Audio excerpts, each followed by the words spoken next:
everyone, welcome back to my channel. It's Paula here. It's officially June, which means summer. Although I have to be honest, it feels like it's been summer here in Spain since probably March. It's been so hot, it's kind of wild. But yeah, it's summer and I feel like my reading mood changes a lot based on the season. Usually during fall and winter, I am very excited to read like very spooky reads, horror books, a lot of fantasy, also classics. I feel like fall and winter are just the perfect time to read classics. And usually in the summer, I focus a lot on romances. I just want cute little romances that are just gonna make me forget how hot it is. Quite honestly, that's basically it. But this summer, I want to force myself to read more stuff other than just romance.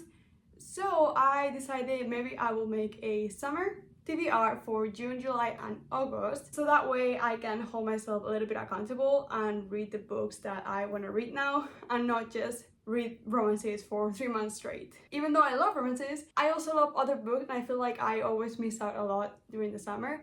So yeah, let's talk about it. As I always say too, I am trying to give priority to my physical TBR. So all of the books I'm gonna mention here are in my physical TBR, except maybe a couple that I don't currently own, and also some new anticipated releases that I'm very excited to read. But yeah, let's start with my summer TBR. So yeah, let's first talk about the romances that I want to read. I do have to say these are not all of the ones I want to read, but these are the ones that I own or have already been released. I will talk to you about the romances that I want to read that will be released in these next 3 months at the end of the video. One of the books that I want to read this summer is Happy Place by Emily Henry. If you've been on my channel since it started, I keep mentioning this book and I keep not reading it. I don't know why, and I think a big part of it might be because this book reminds me so much of summer. I just want to read it on the summer. I also read Funny Story last month and I loved it so much. I gave it 5 stars, so now I just want to keep reading Emily Henry. So the plan is reading Happy Place and also all of the rest of her books that I have not read, which are Beach Read and People We Meet on Vacation. Those two I still have not read and I'm very excited and I feel like they're the perfect books to read for summer. Happy Place is, I think, a second chance romance in which our main character goes on a vacation with her friends, but her friends don't know that her and her fiance broke up. So when she gets there, he is there and they have to kind of act as if they're together, I believe. I'm not entirely sure. I did start reading this book, but I only got through like the first chapter, so I still don't know much about it. In romance again, I have Just for the Summer by Abby Jimenez. This book I bought in one of my trips. I am very excited to read it. I've heard great things about it. So this is about 2 people and they believe that whenever they date someone and they break up, that person gets to meet the love of their life and get married and be really happy, but not them. So because they both have the same like course, they decide to date for the summer and then after that their course should cancel out somehow and they will meet the love of their lives. But of course it's a contemporary romance and they end up falling for each other. So I am very excited to see how that, comes to be. For my physical TBR, I don't really have more romances because for some reason I just don't usually buy them, but we'll talk more about romances in the most anticipated releases section of this video. Okay, so let's move on to fantasy. For fantasy, I have Gods of Jade and Shadow. This book is by Silvia Moreno Garcia. I have not read anything from her, but I've heard great things.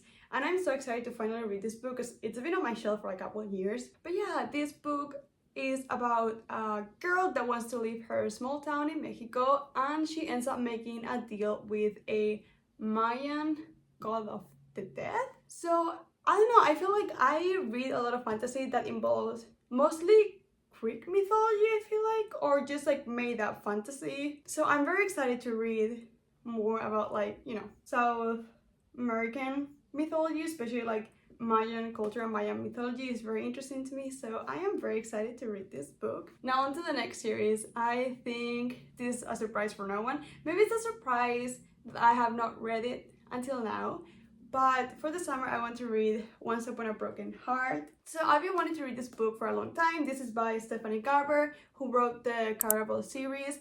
And the Caraval series and this series are connected. They are in the same world. They have some of the same characters. And I have to say, I loved Caraval.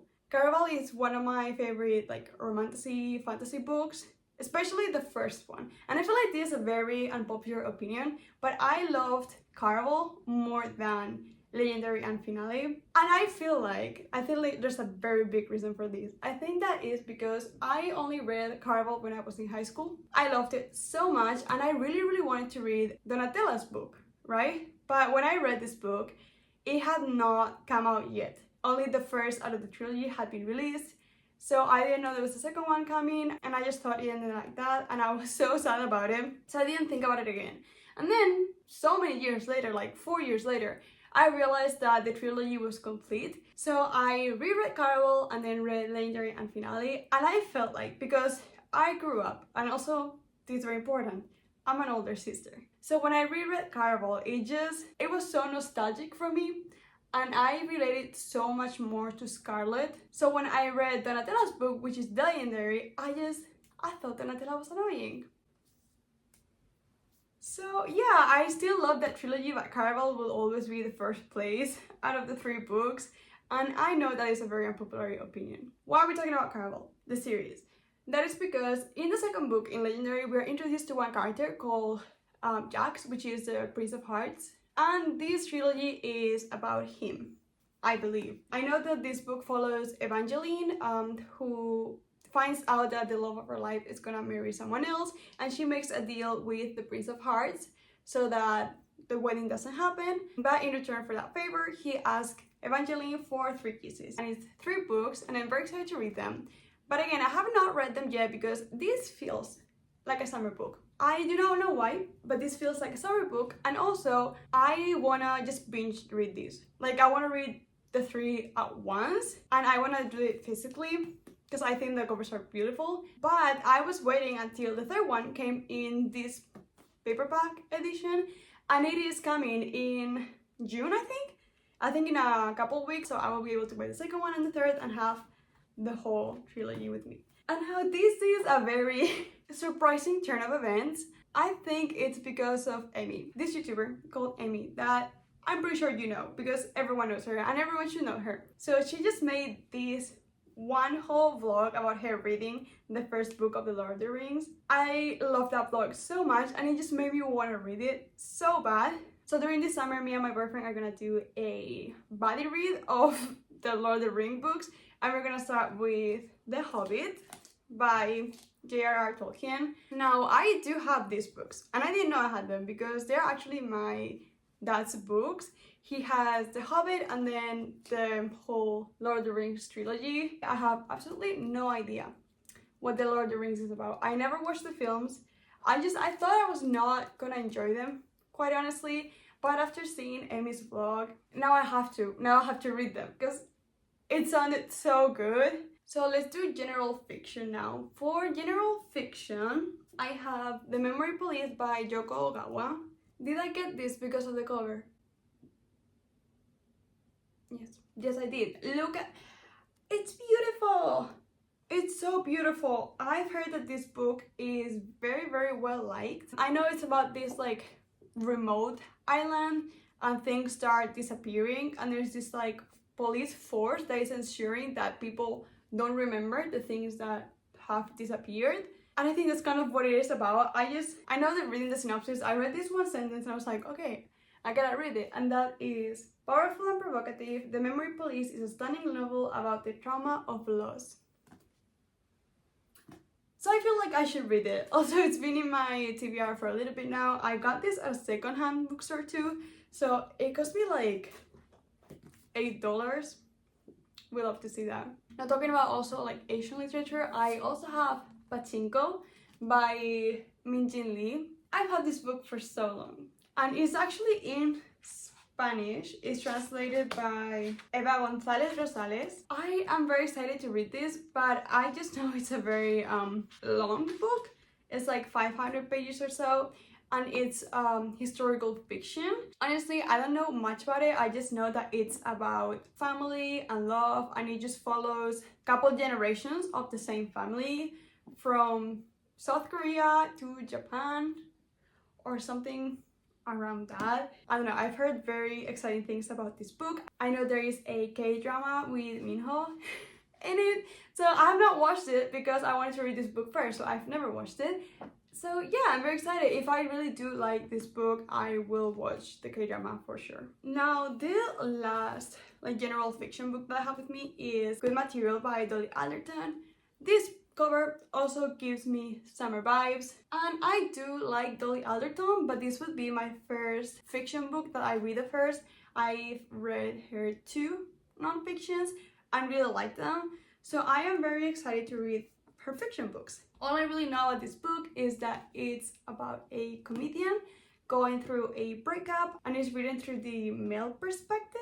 So I feel like I don't really read that much contemporary through the male perspective, only with dual POV romances.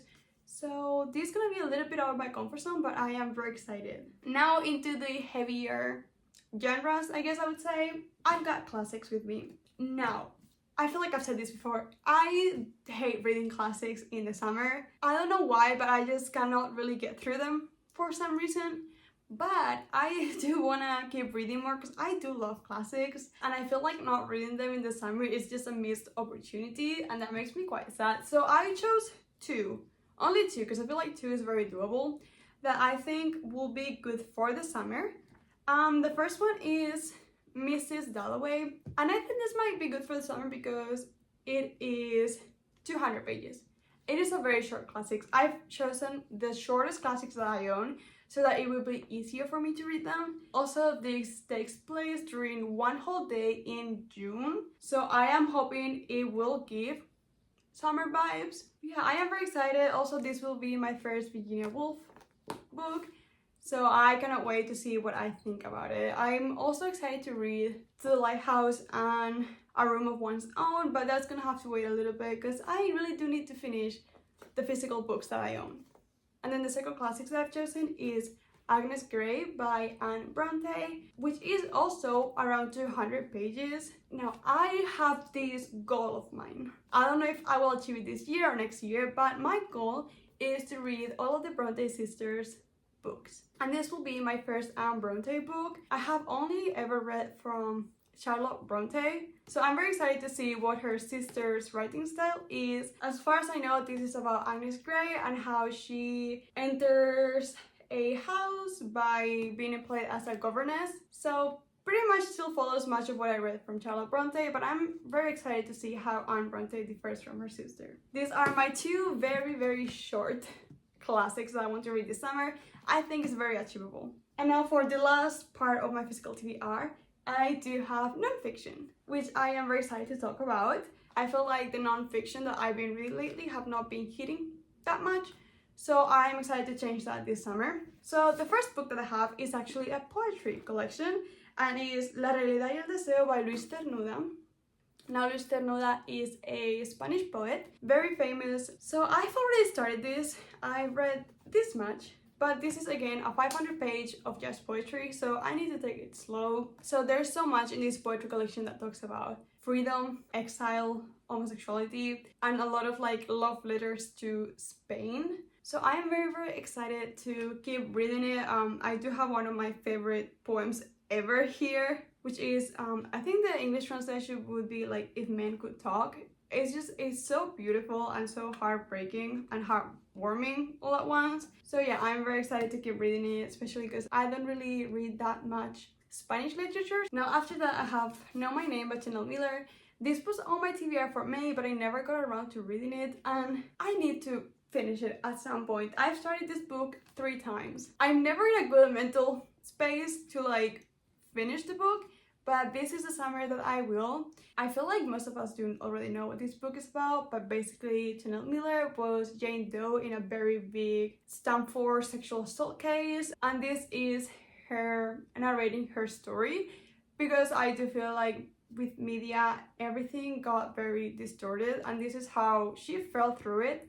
So it was very beautiful to read the first I think I read half of these.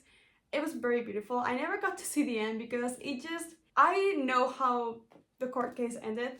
I know what happened. So it just feels heartbreaking to have to read this knowing that I personally don't think she got enough justice. Now, my next non-fiction, which I don't know whether to actually consider it non-fiction, is Artful by Ali Smith. Goodreads says that this is a essay collection, but it's also described as fiction. So I feel like it's a mix. I'm gonna count this more as non-fiction because that's the part that I'm interested in. But yeah, honestly, I just got it because of the cover again. But I am very excited to read this. I always love reading about writing and art. And then my last non-fiction, I think I showed this in a blog that I made when I was in Slovakia. This is Bittersweet: How to Turn Sorrow into Creativity, Beauty and Love by Susan Cain. It's just a take on how to use your sorrow, your grief, and turn it into something beautiful, into something productive, I guess. I'm not very sure what this is about, but I think it might be good for me to not take away only the bad parts of grief. I feel like there is so much to be grateful for when it comes to grief. You know, grief can bring out beautiful things, so I'm very excited to read this. Now moving on to like anticipated releases. These are books that I obviously don't have physically because they haven't come out yet, but I'm very excited to purchase and read when they come out. They are books that I've been looking forward for a good amount of time. I think I narrowed it down to 6, and half of them are romances. Summer is the time for romances. Yeah, I don't make the rules. So the first book that I'm excited about is Not in Love by Ali Hazelwood, and this one comes out June 11th. So this is a contemporary romance. It has something to do with STEM, most likely. I think the female main character is a biotech engineer, I believe. And it's kind of like this like startup situation, like company rivalry. Pretty much it's like a workplace rivals to lovers. It's a contemporary romance. It's steamy. It's by Ali Hazelwood. I have read all of her contemporary romances, so I'm just very excited to go back to these. They are just very easy, entertaining, and fun reads. So again, very excited about it. Then the next one is also a romance. I feel like all of the romances are coming pretty early on. This one is A Novel Love Story by Ashley Poston. It's coming on June 25th, I believe. And so I'm a little bit skeptical about this. Ashley Poston, I've read 2 of her books. I think she only has 2 full-length novels. That was The Dead Romantics. I thought that one was mid. It was alright. And then The 7 Year Sleep. And The 7 Year Sleep I really liked. It made me cry. I thought it was beautiful. So I am very excited to see A Novel Love Story and how that ends in my scale of if I like it or if I not, because it might be one or the other. Also, I do think this is like any romance reader's dream book. It's about this girl who, again, loves books. She is going to a book retreat, and on the way her car breaks down and she ends up in a town from her favorite romance series, and she's like stuck there. So I think that's very, very fun, and I'm excited to see how she works that. So yeah, one part of Ashley Poston books that I enjoy is like that little bit of magical realism that is never explained, but like makes the story so entertaining and so interesting. And then the next one is Play Along by Liston Forde. This one comes out in July 11th. I am not a super big sports romance girly. Like, I will read it, but I don't just go out looking for them. But the Windy City series by Liston Forde are one of my favorite series. It's such a fun time always with her books.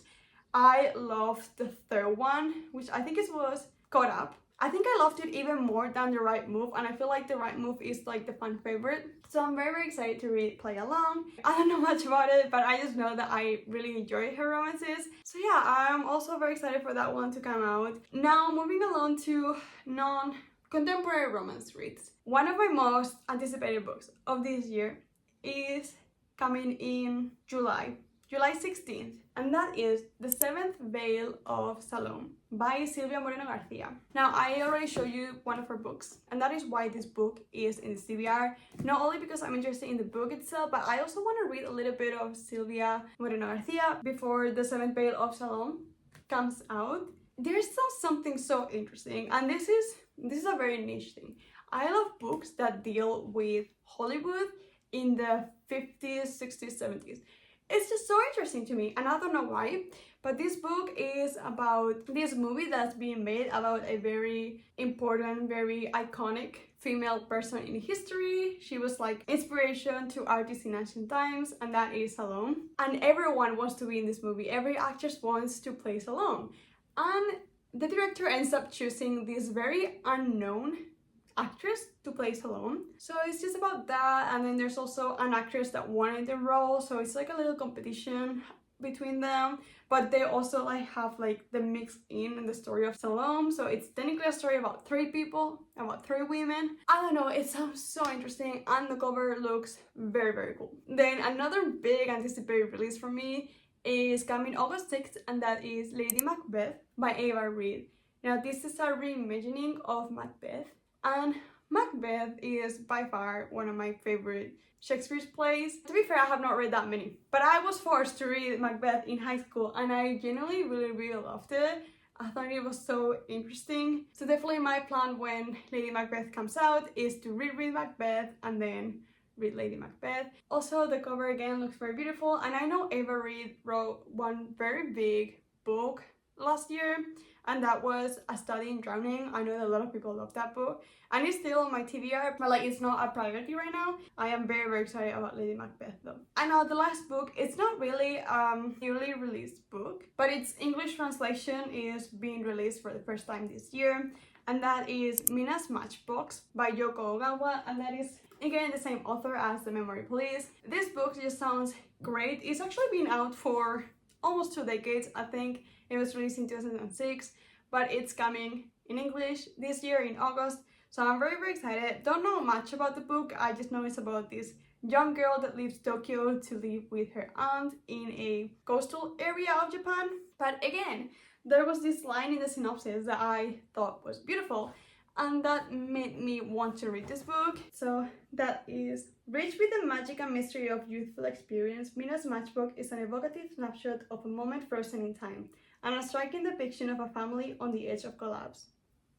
So yeah, that sounds great. That sounds amazing. So I am very excited. Also, again, the cover looks beautiful. And I know we're not supposed to judge books by their covers, but I do, because that's the cover's job. So yeah, I definitely have a lot of reading to do this summer, and I am very excited. I feel like this is the most excited I've been to read the books in my physical TBR for a while. Definitely let me know if you have read any of these books and your opinions, because I, again, love discussing books opinions with people. If you stayed until the end of this video, thank you so much. I hope you liked it, and if you did, please like, comment and subscribe. That would definitely make my day, and I'll see you in the next one. Bye!